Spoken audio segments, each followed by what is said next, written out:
Headlines of VTV News. National Assembly passes several law bills.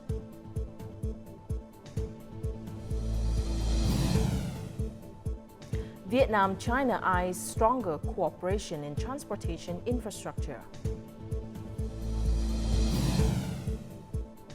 And later on in our world news, global leaders condemn COUP attempt in Bolivia.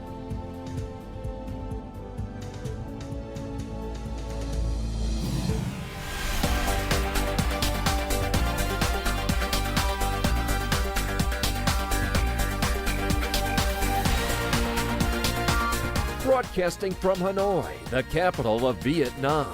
VTV News starts right now.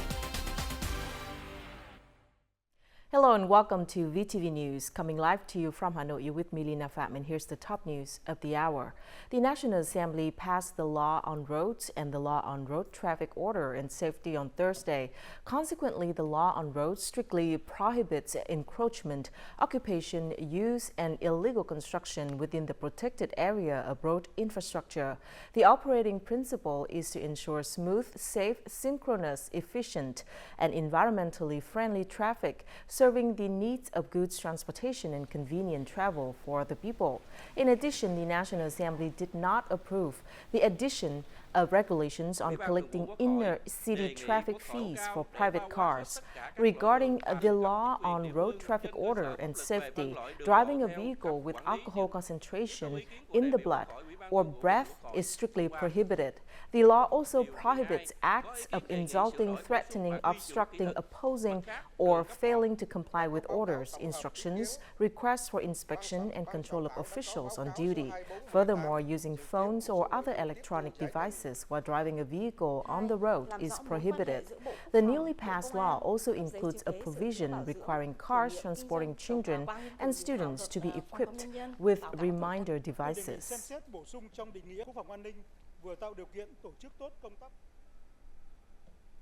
On Thursday, the National Assembly gathered in the chamber and gave opinions on the draft law on firefighting and rescue activities. More in the following. Giving opinions on completing the draft law on firefighting and rescue activities, National Assembly deputies suggested that there should be specific measures for each residential area, especially in places of high density. Regulations such as Clause 1 and Clause 2 are unclear about basic measures for fire prevention.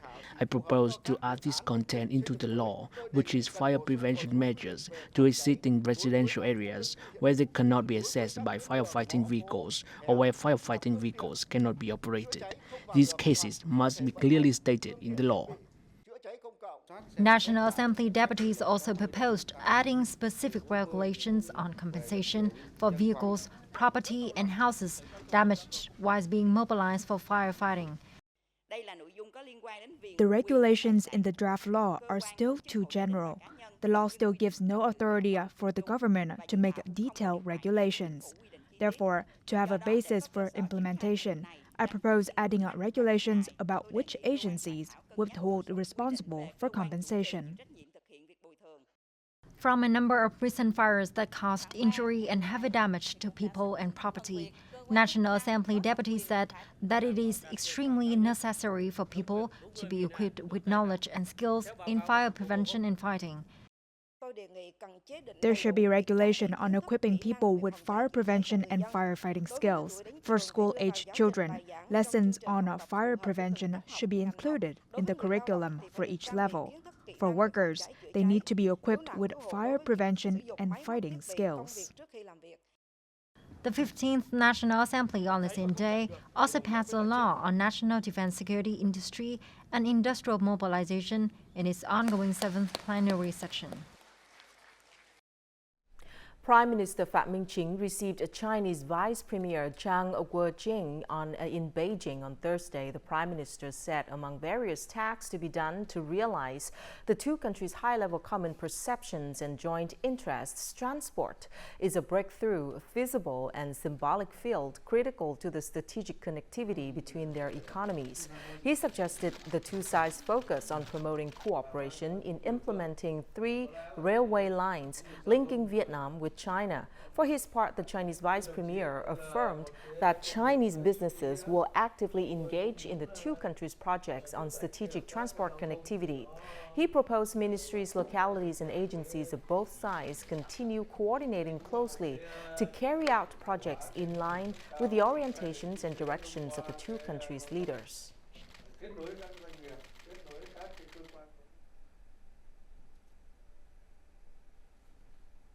Vietnamese Prime Minister Phạm Minh Chính and Chinese Vice Premier Chang Guo-jing attended and delivered speeches at a conference on the two countries' cooperation in transport infrastructure and the role of their respective sectors. The event was held in Beijing on Thursday.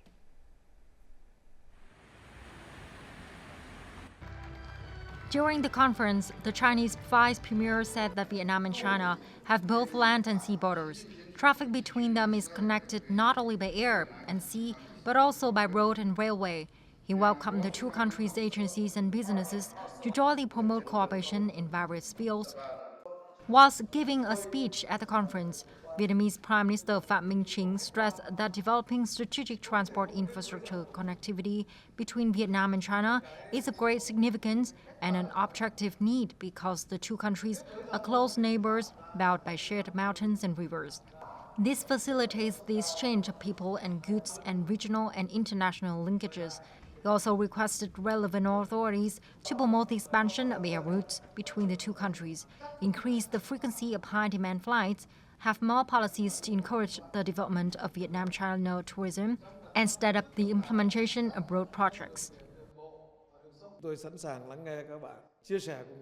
Vietnamese authorities are listening to Chinese authorities and enterprises. We will share with you all the difficulties during the process.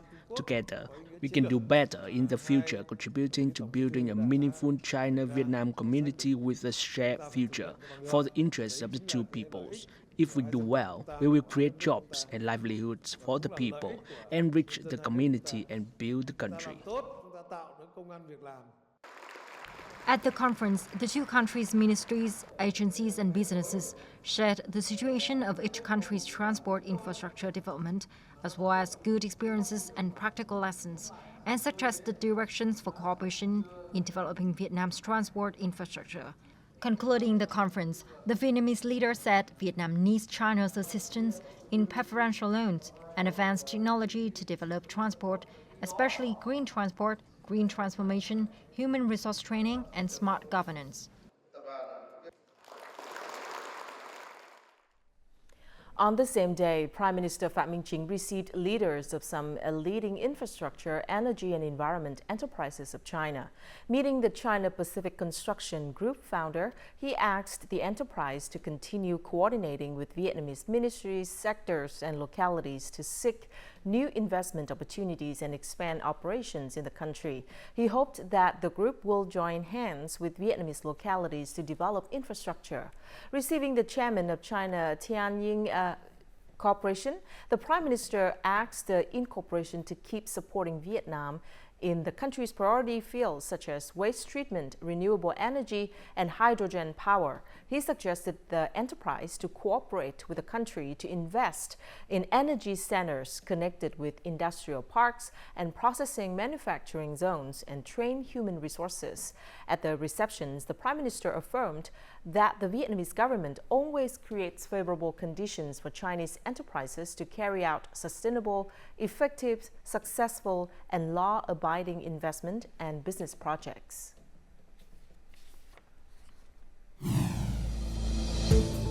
Coming up next, all eyes on 500 kilovolt transmission line to keep the lights on. And U.S. Veterans Aid search of Vietnamese martyrs remains.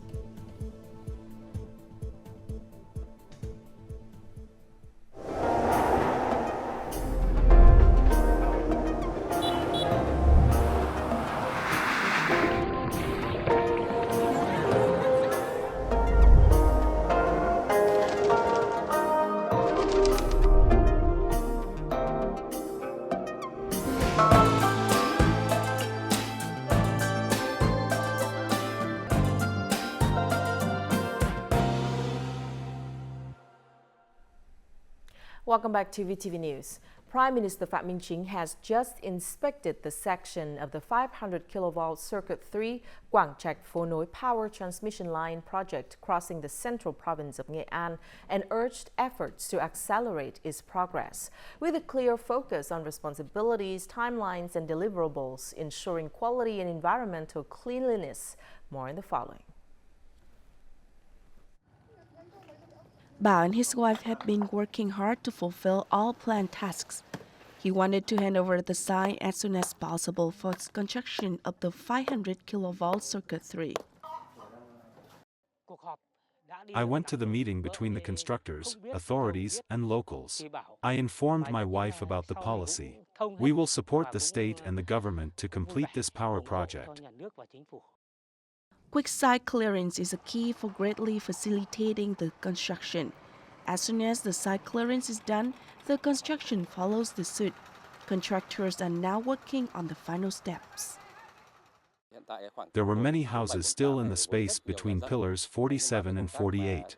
They moved quickly as we were making pillars. This is a huge motivation for maximum acceleration of the work.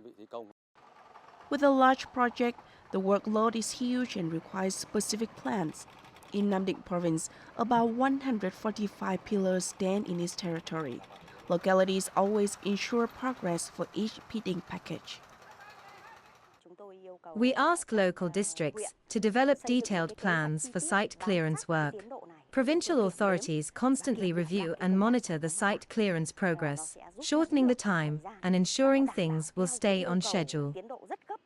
The progress of the 500 kilovolt Circuit 3 project is outstanding.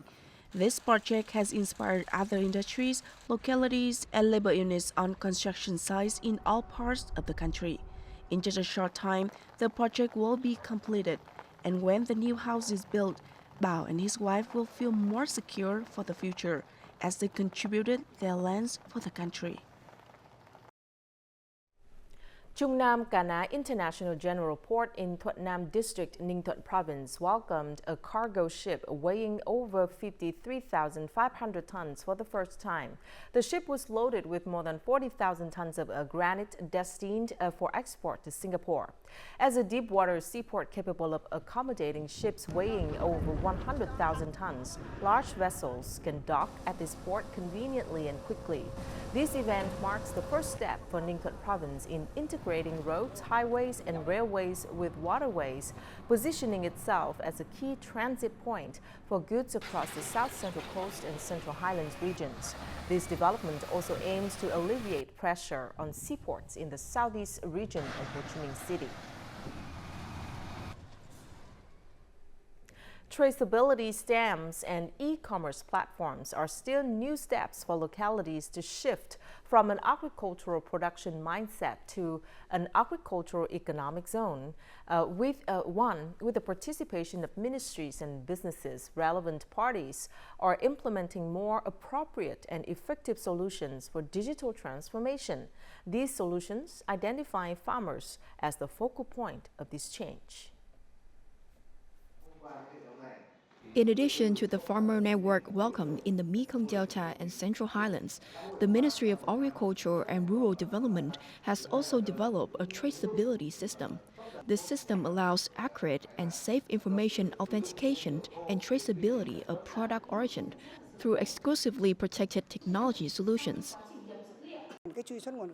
Traceability is not difficult, but is centered on people's awareness and cannot be resolved with money. All levels and sectors are responsible for helping to raise farmers' awareness incrementally until they proactively implement it. Currently, many apps are in use, so the first issue is connecting these to ensure appropriate investment. The second is using existing infrastructure and combining the apps because each app is currently on a separate platform. This is the responsibility of managing agencies.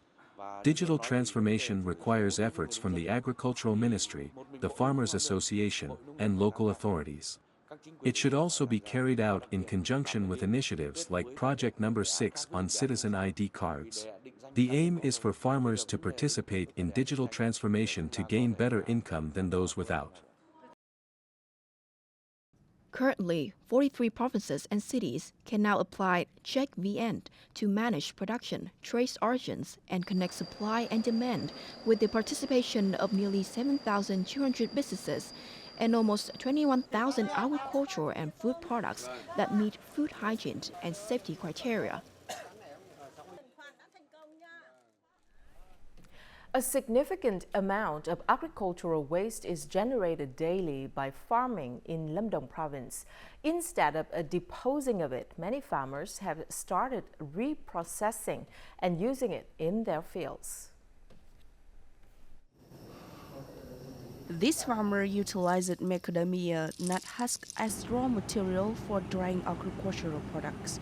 After each drying process, he obtains a substantial amount of biochar and good vinegar. I use the thermal reaction mechanism to produce biochar. The biochar I am researching and producing is electrically conductive, can stimulate metabolite and ion exchange, and promotes crop growth. The macadamia husks initially used as fuel are now transformed into biochar, an organic crop fertilizer. Good vinegar is used to fertilize vegetable plots and tubers. After sorting, vegetables are used as animal feed. Many other farmers in the area have also switched to using biochar instead of inorganic fertilizer. I didn't know this production process before. Previously, the tree roots seemed stiff, but now they are softer. The plants are healthier.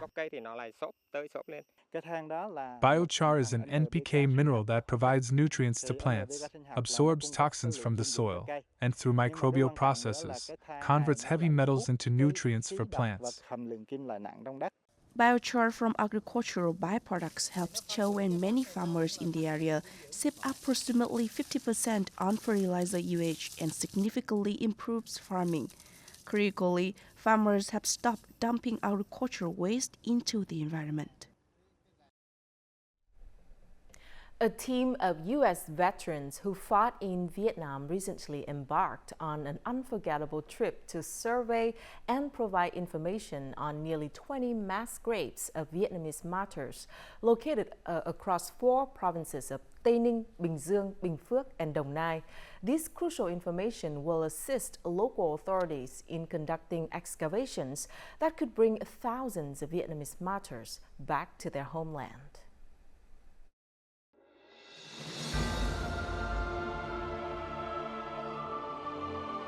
The U.S. Veterans Group has handed over more than 20 sets of records on mass graves in Vietnam to Steering Committee 515 of 4 provinces and the Vietnam Martyr Family Support Association. To obtain this valuable information, 2 U.S. veterans, Bob Connor and Richard Magner, volunteered to spend as much time as it takes interviewing witnesses who directly saw the burials and sending thousands of emails for inquiry requests and persuasion. They also worked with various sources to verify the intel.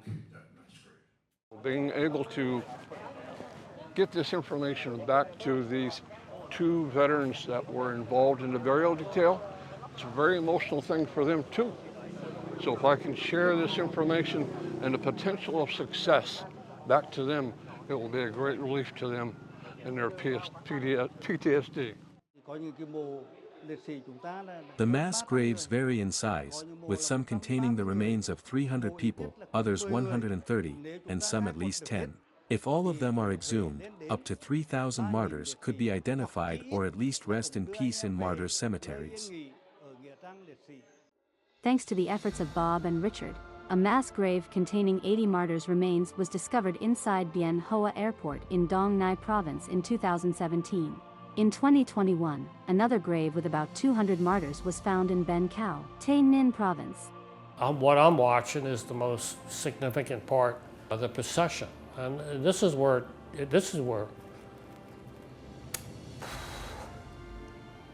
when I saw the woman coming up behind him, and here she's holding a picture of the one that she hasn't seen for 49 years, is in that casket in front of her.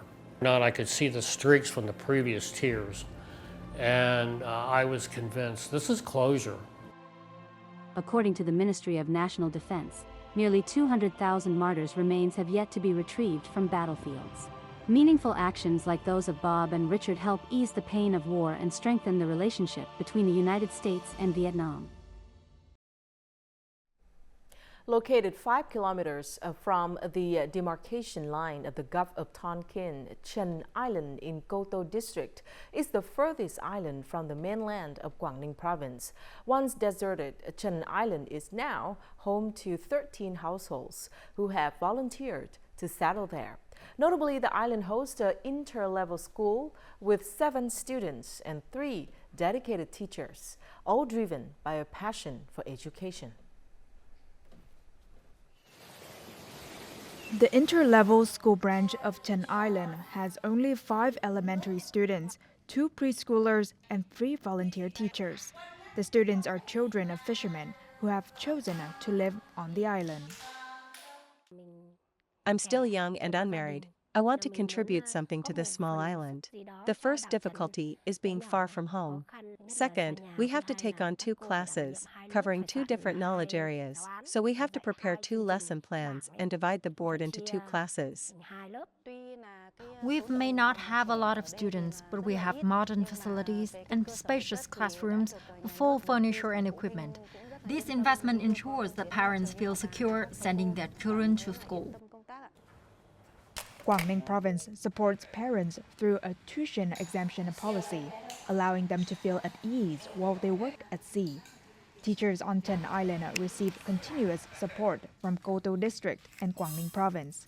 It boosts their confidence in delivering education on such a remote island. Co To District arranges monthly trips for teachers to visit their families. We've done our best for them to maintain family connections and focus on their educational mission far from home. The students of Chen Island, nurtured in this supportive environment, will become future citizens who cherish their homeland. I love going to school. I want to become a teacher and go back to this school and teach its students.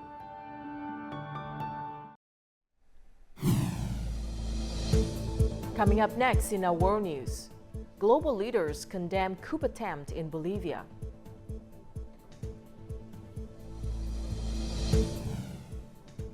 And final TV debate before UK general election kicks off.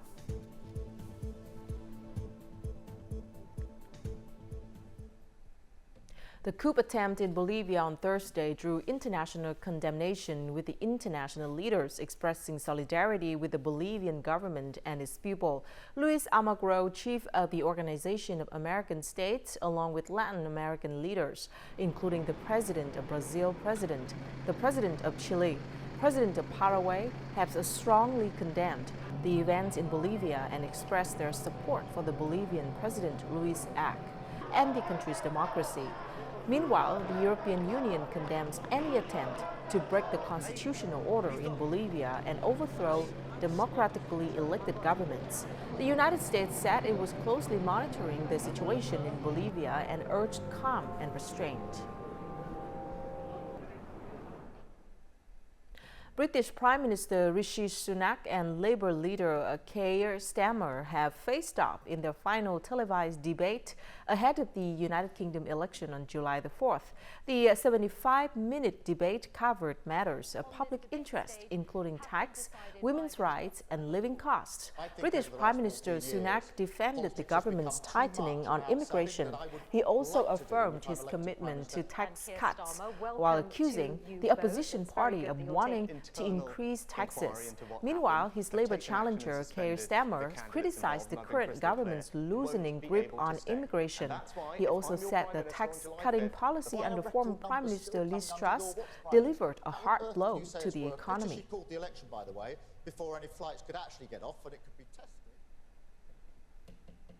Global port congestion has reached an 18-month high, with 60% of ships waiting at anchor located in Asia. Singapore's container port is experiencing its most severe congestion since the COVID-19 pandemic. The average wait time to dock a container ship was 2 to 3 days, while delays could last up to a week. This has highlighted the significant impact of prolonged vessel rerouting to steer clear of Red Sea attacks.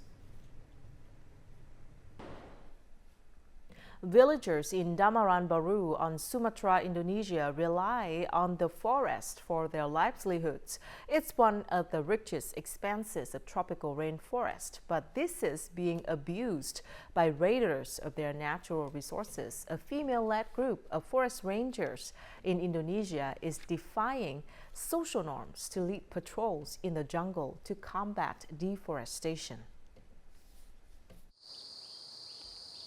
In a lush jungle at the foothills of a volcano in Aceh, Indonesia, the song of gibbons in the trees mixes with the laughter of the 7 forest rangers. They're all from Damaran Baru, a village which relies heavily on the forest to survive, but this has been threatened by deforestation. Since they became guardians safeguarding this area, there has been a sharp decrease in deforestation.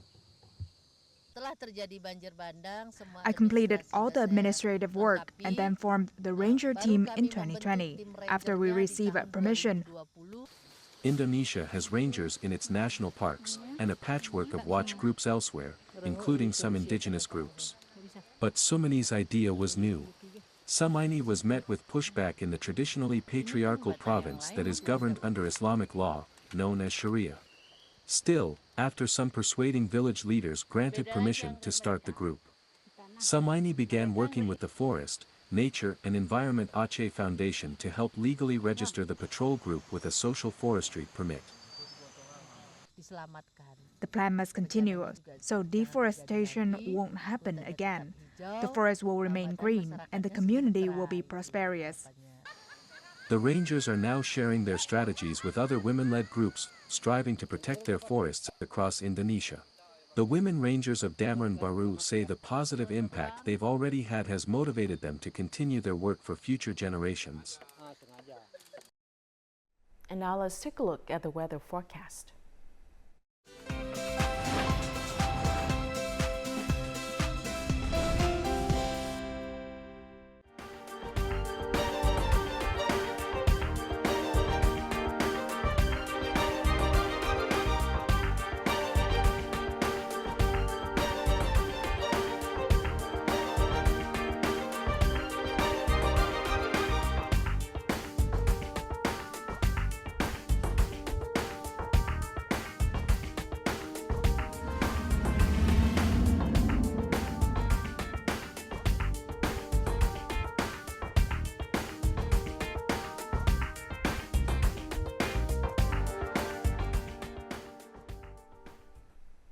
And that's it for this edition of VTV News. Thank you very much for watching. To rewatch our program, you can download VTVgo from App Store or Google Play or tune in our YouTube channel at youtube.com/VTV4Go.